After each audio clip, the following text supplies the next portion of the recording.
বিসমিল্লাহির রহমানির রহিম। 15 নম্বর রুকু।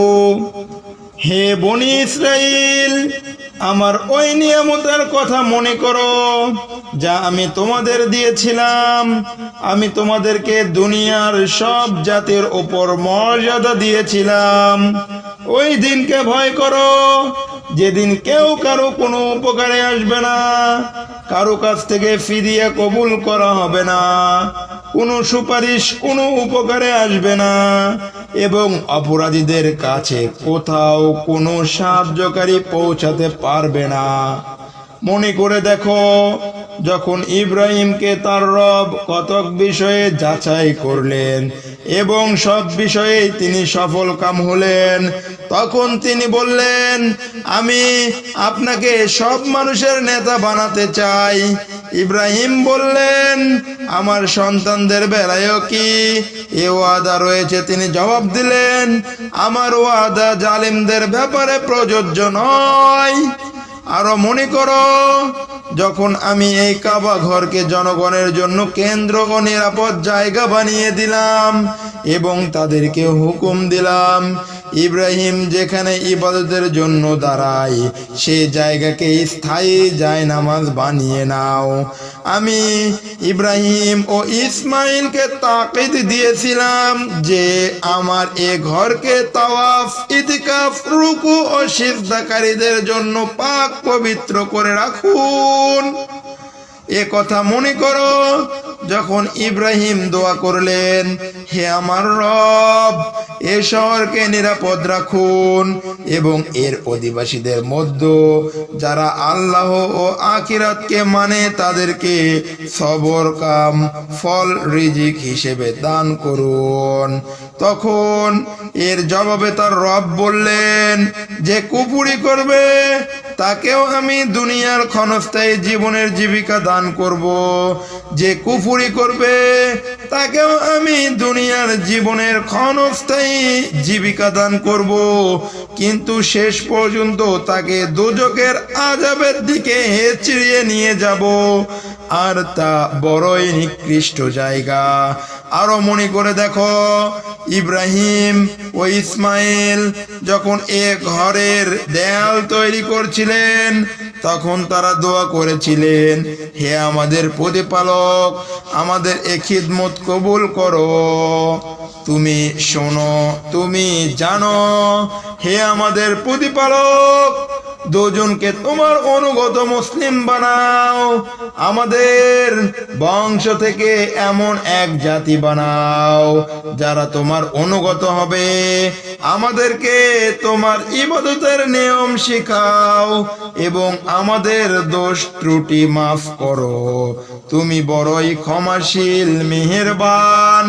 হে আমাদের প্রতিপালক, তাদের জন্য তাদের জাতির মধ্য থেকে এমন এক রসূল পাঠিয়ে দিন যিনি তাদেরকে তোমার আয়াতসমূহ পাঠ করে শোনাবে, তাদেরকে কিতাব ও হিকমতের শিক্ষা দান করবেন এবং তাদের জীবনকে পবিত্র করে গড়ে তুলবেন। তুমি বড়ই শক্তিমান, পরম জ্ঞান বুদ্ধির মালিক। 16 নম্বর রুকু। এমন কে আছে ইব্রাহিমের তরিকাকে ঘৃণা করে, যে নিজেকে বোকা ও মূর্খ বানিয়ে রেখেছে? সে ছাড়া আর কে এমন কাজ করতে পারে? ইব্রাহিম তো ওই লোক যাকে আমি দুনিয়ার মধ্যে আমার কাজের জন্য বাছাই করে নিয়েছি, আর আখিরাতে তিনি লোকদের মধ্যে গণ্য হবে। তার অবস্থা তো এমন ছিল, যখন তার রব তাকে বললেন, তুমি মুসলিম, অনুগত হয়ে যাও, তখনই তিনি বললেন, আমি সারা জাহানের রবের নিকট অনুগত হয়ে গেলাম। তিনি তার সন্তানদের ওই তরিকায় চলার জন্য উপদেশ দিয়েছিলেন এবং ইয়াকুবও তার সন্তানদের ওই উপদেশ দিয়ে গেছেন। তারা বলেছিলেন, হে আমার সন্তানগণ, আল্লাহ তোমাদের জন্য এ দিনই পছন্দ করেছেন, তাই মৃত্যু পর্যন্ত তোমরা মুসলিম হয়েই থাকবে। তোমরা কি ওই সময় হাজির ছিলে যখন ইয়াকুব দুনিয়া থেকে বিদায় হচ্ছিলেন, তিনি মৃত্যুর সময় তার সন্তানদের জিজ্ঞেস করলেন, বাবারা, আমার পরে তোমরা কার ইবাদত করবে? তারা সবাই জবাব দিল, আমরা ওই এক আল্লাহর দাসত্ব করব, যাকে আপনি ও আপনার পূর্বপুরুষ ইব্রাহিম, ইসমাইল ও ইসহাক মাবুদ মেনে গেছেন। আমরা তারই অনুগত আছি। তারা এক উম্মত ছিলেন যারা অতীত হয়ে গেছে। তারা যা কামাই করে গেছেন তা তাদেরই জন্য, আর যা তোমরা কামাই করবে তা তোমাদের জন্য। আমাদেরকে তোমাদের জিজ্ঞেস করা হবে না তারা কি আমল করেছিল। তোমাদেরকে জিজ্ঞেস করা হবে না তারা কি আমল করেছিল। ইহুদিরা বলতো, তোমরা ইহুদি হয়ে যাও, তাহলে হেদায়েত পেয়ে যাবে। খ্রিস্টানরা বলতো, তোমরা খ্রিস্টান হয়ে যাও, তাহলে হেদায়েত পেয়ে যাবে। তাদেরকে বলে দিন, না, তোমাদের কথা ঠিক নয়। ইব্রাহিমের পথ ঠিক, আর ইব্রাহিম মুশরিক ছিলেন না। হে মুসলিম সমাজ, তোমরা বলো, আমরা ঈমান এনেছি আল্লাহর উপর, ওই হেদায়েতের উপর যা আমাদের উপর নাজিল হয়েছে, আর যা ইব্রাহিম, ইসমাইল, ইসহাক, ইয়াকুব ও ইয়াকুবের সন্তানদের উপর নাজিল হয়েছে, এবং যা মুসা, ঈসা ও অন্য অন্য নবীকে তাদের রবের পক্ষ থেকে দেওয়া হয়েছে। আমরা তাদের মধ্যে কোনো পার্থক্য করি না, এবং আমরা শুধু আল্লাহর অনুগত। তোমরা যেমন ঈমান এনেছো, তারাও তেমন ঈমান এনে তারা হেদায়েত পেল। আর যদি তারা এ থেকে মুখ ফিরিয়ে নেয়, তাহলে তো অবশ্যই তারা হঠকারিতায় লিপ্ত। তাই নিশ্চিত থাকো, তাদের বিরুদ্ধে তোমাদের জন্য আল্লাহই যথেষ্ট।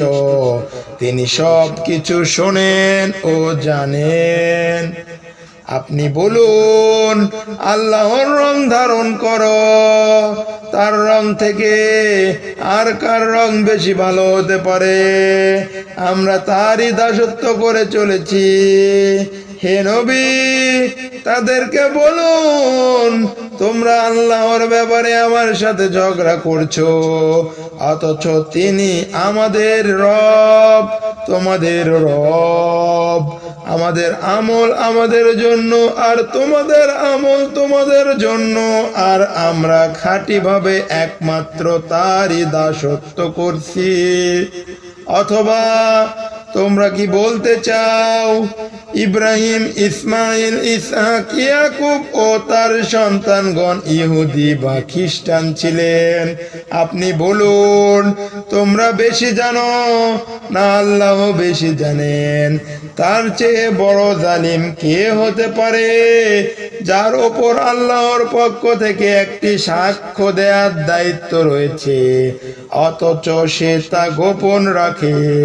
তোমাদের কার্যকলাপের ব্যাপারে আল্লাহ মোটেই অমনোযোগী নন। তারা এমন কিছু লোক ছিল যারা অতীত হয়ে গেছে, তাদের কামাই তাদের জন্য, আর তোমাদের কামাই তোমাদের জন্য।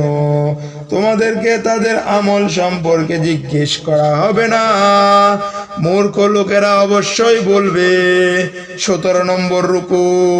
মূর্খ লোকেরা অবশ্যই বলবে, তাদের কি হলো যে প্রথমে যে কিবলার দিকে মুখ করে তারা সালাত আদায় করত, তা থেকে তারা হঠাৎ ফিরে গেল।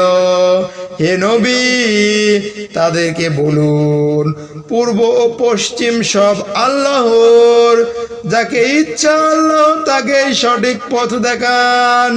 এভাবেই তো আমি তোমাদেরকে এক মধ্যমপন্থী উম্মত বানিয়েছি, যাতে তোমরা দুনিয়ার মানুষের জন্য সাক্ষী হও এবং রাসূল তোমাদের জন্য সাক্ষী হন। প্রথমে তোমরা নামাজে যেদিকে মুখ করতে সেদিকটিকে তো আমি শুধু এ উদ্দেশ্যেই কিবলা বানিয়েছিলাম, যেন আমি জেনে নিতে পারি কে রাসূলকে মেনে চলে আর কে উল্টো দিকে ফিরে যায়। এই ব্যাপারটা তো বড়ই কঠিন ছিল, কিন্তু আল্লাহ যাদেরকে হেদায়েত দান করেছেন তাদের জন্য মোটেই কঠিন ছিল না। আল্লাহ তোমাদের এই ঈমানকে কখনো নষ্ট করবেন না। নিশ্চিত জানবে যে আল্লাহ মানুষের ওপর বড়ই দয়ালু ও মেহেরবান। হে নবী, আপনি যে বারবার আসমানের দিকে মুখ ফিরাচ্ছেন তা আমি দেখতে পাচ্ছি। এই নিন, এখন আমি ওই কিবলার দিকে আপনার মুখ ফিরিয়ে দিচ্ছি যা আপনি পছন্দ করেন। মসজিদে হারামের দিকে মুখ ফিরান, অতঃপর যেখানেই থাকুন ওই দিকে মুখ করেই সালাত আদায় করুন। আর এই সব লোক যাদেরকে কিতাব দেয়া হয়েছিল তারা ভালো করেই জানে কিবলা বদলানোর এ হুকুম তাদের রবের পক্ষ থেকে এসেছে এবং তা সত্য, কিন্তু এ সত্ত্বেও এরা যা করছে তা সে বিষয়ে আল্লাহ অমনোযোগী নন। হে নবী, আপনি এ আহলে কিতাবদের কাছে যে নিদর্শন নিয়ে আসেন না কেন? এটা সম্ভব নয় যে তারা আপনার কিবলার অনুসরণ করবে আর আপনার জন্য কিবলার অনুসরণ করবে, আর আপনার জন্য সম্ভব নয় যে আপনি তাদের কিবলার অনুসরণ করবেন। তাদের কোনো দলই অন্য কোনো কিবলার অনুসরণ করতে রাজি নয়। আপনার কাছে যে ইলম এসেছে তার উপর যদি আপনি তাদের ইচ্ছে মতো চলেন তাহলে তো অবশ্যই আপনি জালিমদের মধ্যে গণ্য হবেন। যাদেরকে আমি কিতাব দিয়েছি তারা এ জায়গাকে যাকে কিবলা বানানো হয়েছে এমন ভাবে চেনে যেমন তারা নিজের সন্তানকে চেনে, কিন্তু তাদের মধ্যে একটি দল জেনে বুঝে সত্যকে গোপন করছে। এটা অবশ্যই আপনার রবের পক্ষ থেকে একটা সত্য বিষয়, সুতরাং এ বিষয়ে আপনি কখনো সন্দেহে পড়বেন না। 18 নম্বর রুকু। প্রত্যেকের জন্যই একটা দিক আছে, যেদিকেই সে মুখ করে থাকে কাজে যা ভালো সেদিকে একে অপরের আগে এগিয়ে চলো। তোমরা যেখানেই থাকবে আল্লাহ তোমাদের সবাইকে নাগালে পাবেন। কোনো জিনিস তার ক্ষমতার বাহিরে নয়। যেখান থেকে আপনি বের হয়ে যান না কেন সেখান থেকে আপনি নামাজের সময় নিজের মুখ মসজিদে হারামের দিকে ফেরান, কারণ এটা অবশ্যই আপনার রবের পক্ষ থেকে সঠিক ফয়সালা। আর আল্লাহ তোমাদের আমলের ব্যাপারে অমনোযোগী নন। আর যেখান থেকে আপনি বের হয়ে যান আপনার মুখ মসজিদে হারামের দিকেই ফিরাবেন। তোমরা যেখানেই থাকো সেদিকেই মুখ করে নামাজ আদায় করো, যাতে তোমাদের বিরুদ্ধে মানুষ কোনো প্রমাণ না পায়। অবশ্য যারা জালিম তাদের মুখ কোনো অবস্থায় বন্ধ হবে না, সুতরাং তাদেরকে তোমরা ভয় করবে না, বরং আমাকে ভয় করো, এজন্য যে আমি তোমাদের ওপর আমার নিয়ামতকে পূর্ণ করে দিব এবং এ আশায় যে আমার এ হুকুম পালন করার ফলে তোমরা সফলতার পথ পাবে, যেমন তোমরা এভাবে সফলতা লাভ করেছো। আমি তোমাদের নিকট তোমাদের মধ্য থেকে একজন রসূল পাঠিয়েছি, যিনি তোমাদেরকে আমার আয়াত পড়ে শোনান, তোমাদের জীবনকে সঠিকভাবে গড়ে তোলেন, তোমাদেরকে কিতাব ও হিকমত শিক্ষা দেন, তোমাদেরকে ওই সব কথা শেখান যা তোমরা জানতে না। কাজেই তোমরা আমাকে মনে রেখো, আমিও তোমাদেরকে মনে রাখবো এবং আমার শুকরিয়া আদায় করো, আমার নিয়ামতের কুফরি করো না। সাদাকাল্লাহুল আযীম।